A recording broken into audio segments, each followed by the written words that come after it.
What's on, ladies and gentlemen? My name's Ross, I like games, and today we are having a look at the Bologna Vault Tour, although that pronunciation is probably terrible, as will the names of the Italian decks be. The lovely ilVizzo over on Twitch, there is a YouTube channel as well, I'll link them both in the description. They were kind enough to stream the Italian Vault Tour, and I got in touch with them and I was like, hey, can I add some commentary, as I've done for I think all but 2 Vault Tours so far. And they were like, yeah, go on then, Wossy. And I was like, yay. So here we go. What we've got here on the left is Zed Salki Maestro di Carbonio Falsato, a Mars Sanctum Shadows deck, which is actually a Horseman deck. And I don't think I've actually commentated any of them yet. And then on the right, we have got I Garand Guru di Coil Talento, a Dis Shadows Untamed deck. So it's going to be interesting to see. We haven't seen much of the Horseman in competitive play. We've got Horseman of Death. When you play it, you return all Horseman creatures from your discard pile to your hand. We've got Horseman of Famine. When you play, fight, or reap, you destroy the least powerful creature. Horseman of Pestilence. When you play, fight, or reap, you deal 1 damage to each non-Horseman creature. And Horseman of War. When you play it, for the remainder of the turn, each friendly creature can be used as if they were in the active house, but can only fight. So it's going to be interesting to see if this Horseman deck is, in fact, good, because we've not seen a lot of success. Time Traveler has proven itself to be really, really good. Library Access and the Nepenthe Seed has proven itself to be really, really good. A lot of the chase cards, a lot of things we were looking for out of Call of the Archons have proven themselves to be fairly good.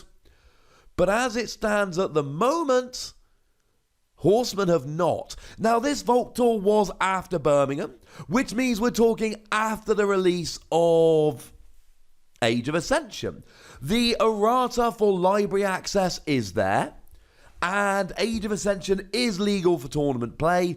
Both of the decks here are very much Call of the Archons decks. I mean, I've already told you Federico is playing a Horseman deck that has to be, well, I say it has to be Call of the Archons. You can get them as legacy cards, I suppose. Now, we have a look at Mr. Muffin's deck, and this I don't know if this is exactly round 1. It might have been a friendly played before. I'm going to be honest, the stream and the chat were in Italian, so not 100%, but we'll see. But if we have a look at Mr. Muffin's deck, we see there is both a Key Charge and a Chota Hazri, the 2 untamed cards that do allow you to forge a key in the middle of your turn. And then we've got Shadows with Treble, Relentless Whisper, Double Pawn Sacrifice.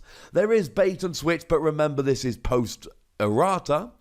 And then we've got this with Lash of Broken Dreams, Key Hammer, lots of stuff to stop your opponent forging.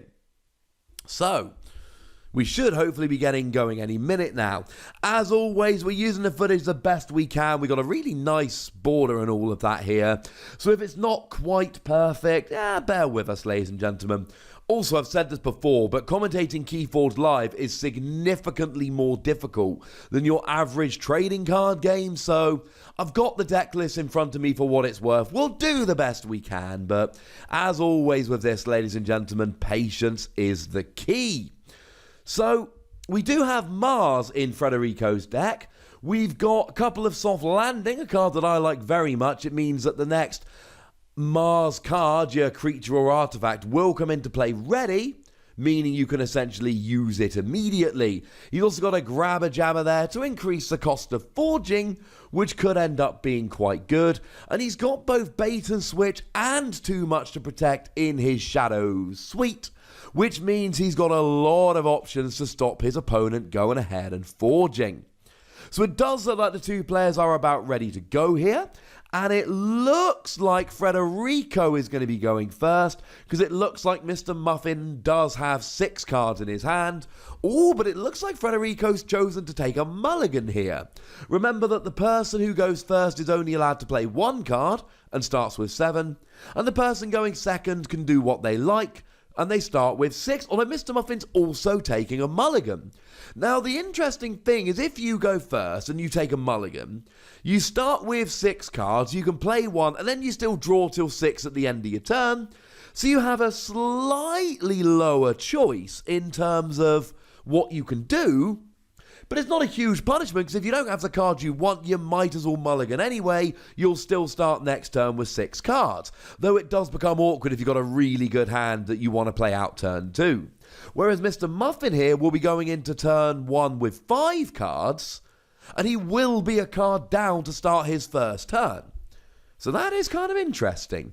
So he does go first, Federico. He pops down what looks like a potion of invulnerability. It's got an amber bonus and an omni ability. You can sacrifice it, and each of your friendly creatures is invulnerable for a turn. So we do see a Dew Fairy coming down here. No, that's a Dust Pixie. Gets himself an amber bonus. Oh, and then we do see a Dew Fairy coming down as well. And a couple of other cards. That's a nice turn. He's sitting there with 4 amber to end his turn, with a Dew Fairy and a Dust Pixie down. And Dew Fairy gains an extra amber when you reap, so this is nice. Oh, his discard pile is just off, and that's very slightly annoying. We'll cope, ladies and gentlemen. We have no choice but to cope. So we do see a Squawker coming down, which can stun a non-Mars creature. Goes for the Dew Fairy here. And I didn't see exactly what that last one was. It did grab him an amber bonus, which is very, very nice. I believe it may have been a Psychic Network. Steal 1 damage for each friendly ready Mars creature. There are none, so he just got the amber bonus, and that's okay. Sometimes it's worth playing the cards just to get the amber bonus, and that alone is good enough. Oh, okay, so we do see shadows here. The stealing is starting off very, very nicely here. He is off, so to speak. And he is getting rid of his Dew Fairy. Oh, and he's got some stealing going on as well. What he actually did there was a Relentless Whispers. Deal 2 damage to a creature. If it's destroyed, you steal 1. He chose to destroy his own Dew Fairy, going, you know what, it's stunned. I'm not going to get the value out of this. I might as well sacrifice it. And he's actually ended on check with 7 amber. So Federico, he gets Ammonia Clouds down, gets rid of the Dust Pixie, chucks down a Yxili Dominator who does come into play stunned, but there's nothing he can do to stop Mr. Muffin from forging his first key, which is not ideal. Not for him, any road. So a Witch of the Eye does come down here. That's going to be incredibly useful for reusing cards. Oh, and he gets a Regrowth with the Amber bonus to play a Dust Pixie to get a double Amber bonus. And Mr. Muffin right now is just using Untamed to rush. He is doing what Untamed does, and he's gone Untamed. I think he's got 2 Untamed, 1 Shadows here. And he is just going for pure Amber rushing. Oh, now we see a second Ammonia Clouds coming down from Federico. He does have 2 in his deck. They've both come down. Deals 3 damage to each creature, yours and your opponent's, so enough to clear Mr. Muffin's board. Which is upsetting, because that Witch of the Eye, when it reaps, can get any card out of your discard. So he could have just sat there and been reusing the Dust Pixie. But of course he wouldn't. He'd reuse Regrowth to reuse Dust Pixie. Now he's gone Shadows here, and it looks like he's got himself a pair of Pawn Sacrifice. No creatures to sacrifice, so he just grabs the Amber bonus. And he's actually using his safe place there, just moving an Amber over. You can pay for your keys using it. It's just a way of protecting your amber. Though it can actually be annoying because it can sometimes put your opponent off and make them slightly confused as to exactly how much amber they've got. Now, Mr. Muffin here does forge his second key. He spends a 5 he's got and the 1 from Safe Place, and it really doesn't look like Federico's got a lot this game. He's got a Subtle Maul and a Seeker Needle down. They're useful artifacts. Subtle Maul will discard a card from Mr. Muffin's hand. Seeker Needle will deal a damage to one of his creatures and steal an amber if it destroys them. But these aren't game-winning cards. We see a Bait and Switch coming down to steal an amber. He's got a Ghostly Hand. Oh, and we rarely see that working. Gives you 2 amber, but you steal 1 amber if your opponent has exactly 1. So Mr. Muffin here, he's up 2 keys to 0. He's got 4 amber, including the 1 on safe place. Now we do see Squawker coming down here, but it's not going to do very much. It will ready, which is nice, but that's it. And actually, it's kind of annoying. Mind Warper could make Mr. Muffin's creatures capture amber, except there aren't any. So Frederico's able to gain 3 amber that turn, but to what end? He's down 2 keys to 0, and now he's matched Mr. Muffin's amber. Oh, he's able to play a... was that a Hysteria coming down? Might have been.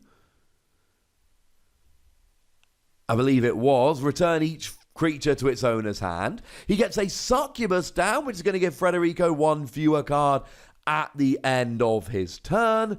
And this is nice. That might be a Dust Imp. Not 100% sure. That might be a Dust Imp. Can't see exactly here. It's not a Charette because it didn't capture amber. The only other one he's got there is a Shula. No, I believe that is a Dust Imp. And the thing about Dust Imp is, when it's destroyed, you gain 2 amber. So that was a Dust Imp. And that actually has put Mr. Muffin to 6 amber. Which means he's just going to forge a key and win the game at the beginning of his next turn. Unless there's something else that Frederico's got there. Now he's using Subtle Maul to discard a random card from Mr. Muffin's hand. But this is what I was saying about earlier. Sometimes safe place can put people off. You go, oh, they've only got 5 amber. But actually, there's one sitting on the safe place that can be used. Or actually, getting rid of Chota Hazri could be kind of annoying because that would let you forge mid-turn for 7 amber, essentially. So Bad Penny goes down. Okay, that's what he needed. So he plays Restless Whispers there to destroy Bad Penny and steal an amber in the process. So now Mr. Muffin is down to 5 amber. He's not able to forge this turn, which is crucial. Stops him winning the game right now. And actually, getting rid of that Chota Hazri could have been huge. Because if he had a way to get himself like 2 amber, he could have played Chota Hazri and forged mid-turn to actually just win the game there and then. So, okay, he's bought himself a little bit of breathing room. And he has got himself on to check. It looks like he's got 7 amber there. Also, did anyone else notice both players went super still for a couple of seconds then? And I was sitting here thinking, has the stream paused? Has something gone wrong here? But no, just sitting there having a bit of a think. So Frederico, by all accounts, had a really good turn. Stealing the amber stopped Mr. Muffin forging to win the game. It's weird calling him Mr. Muffin, I'll be honest with you. It's a bit weird. And discarding the Chota Hazri stopped him potentially forging a key in the middle of his turn and winning the game. And then leaving himself on check at the end of the turn was huge. But this might be one of those situations where he's just too far behind. Maybe he's not. I'll give you that. But it might just be a little too late.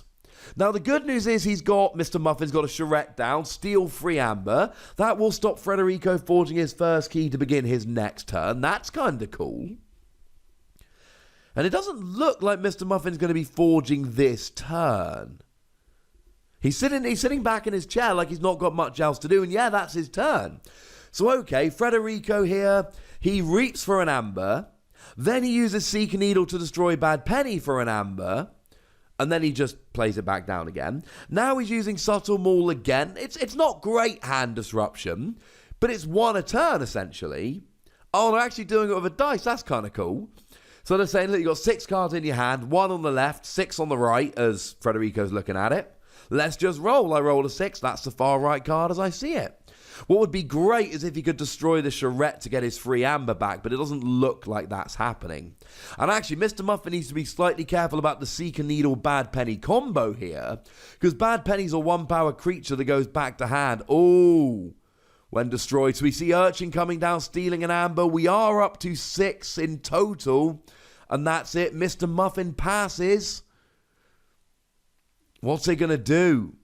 Now, Seeker Needle incidentally gains an amber, it doesn't steal, so it's nice for gaining your own amber, but it's not going to stop. Okay, so we do have Restless Whispers here to destroy a creature and gain an amber.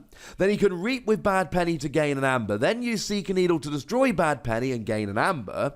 So that is a very potent combination. He's now using Subtle Maul again, but you see what Frederico's doing here is he's going, right, I've got Bad Penny, I'm good. And I've got Seeker Needle. And the Restless Whispers was quite good. And he's doing all right, but he's not having explosive turns here. He's not getting Mr. Muffin far away from forging. I mean, Mr. Muffin's going to start his next turn on 5 amber. And if I'm Frederico, I'm thinking, well, I've got rid of the Chota Hazri, and he's already played his 1 regrowth, and he's already lost his Witch of the Eye, but I know he's got Key Charge. I know he's got other options here. And I know that sooner or later I'm not going to be able to stop him. Oh, so there we go. Gets rid of the Bad Penny to steal an amber. And gets a 3 on safe space. Now he's up to 7 in total. So every turn he's just getting a little bit closer and a little bit closer. So Frederico here is able to forge his first key. And he forges the one in the middle, which is weird and I don't like it. Is he going to go Shadows again here? Because he's been doing well, but he's been doing little things. He's going again. So Bait and Switch will steal 2 amber, which is nice. But it's still not doing everything. Now, Bad Penny goes down, uses Seeker Needle to gain an amber. And actually, as much as I'm sitting here saying, well, Frederico's not doing as much as he could, he's getting himself back into the game. He's got a key. He's stopped Mr. Muffin forging. Oh, that's a huge card. He's actually just discarded the Key Hammer, which Mr. Muffin could have used. Oh, I say it's huge. It's actually irrelevant because unfortunately, Frederico cannot get Mr. Muffin to fewer than 6 amber, which means Mr. Muffin goes to 6 amber at the beginning of his turn.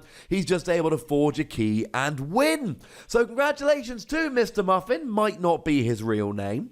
Thank you to these lovely folks for letting us use the footage and commentate, and also shout out to them for being awesome, because I am loving that they've got the deck names on screen, the keys. Great job on the border, guys. Great job on the border. So, and thank you to everyone that's still watching at this point. I love you all. Tell me what you thought about the game in the comment section. Go nuts, be nice. And then make sure you like this video, subscribe to this channel, and follow me on Twitter at @thewossy, where we talk about games like Keyforge and a bunch of others. But by far the most important thing, as always, look after yourselves till next time. Thank you very much for watching. My name's Ross, and you've been watching PTCG. No, try again. Wossy Plays.